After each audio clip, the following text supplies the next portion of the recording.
Okay, hello. On the webinar that I did last week on preparing the environment for handwork, I showed you my sewing box and the mess that it got into. And it's still a whole different huge mess because it's been being used for a week. And I said that I had a solution in mind for dealing with the fact that it just always gets so untidy and we never seem to be able to keep on top of it. So I've condensed all of this into this. So I thought about, what do we actually really need in a sewing box? What are the key components that the children have to have? And I've made little kits. I reckon I need probably 3 of these in the class, and that's all. And I'll show you what's inside it. So I just made it with a popper because we have a machine to put them in, but you could use a button. I've gone to all white thread.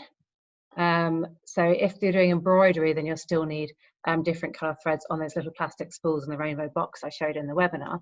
But if you're just doing patchwork or mending things or I don't know, creating garments, whatever, you really only need white thread. So I put it on a little spool. You can change it because it's on a button, it's on elastic. And they can just take off what they need. Now, scissors are a bit of a problem. They're always disappearing. And so I made this with no scissors, and I've attached this thread cutter. This is a disc blade, and it's set into metal that protects it. And each of these little grooves here allow the thread to get to the sharp disc without actually cutting anyone's fingers. So I can put my thread up against it, pull it tight, and it cuts it, so they can cut off their bit of thread.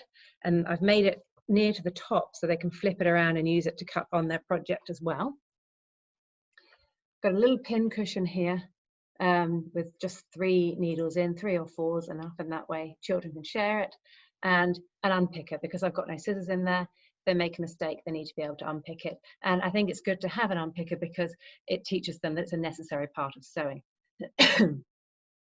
So I'm going to put this on my shelf with a couple of others, and hopefully that will solve our problem of the constantly messy sewing box. But of course we are missing fabric scissors and pin cushions, so that's going to be separate. I've got pinking shears, the zigzag ones that stop things fraying, and fabric scissors here, which must have fabric written on them, or you must find a way of teaching your children that these are only for cutting fabric, not paper, or you'll find you go through a lot of pairs of fabric scissors, and a pin cushion here, so they can take those as well as a sewing kit if they're cutting out their pieces or having to pin anything together.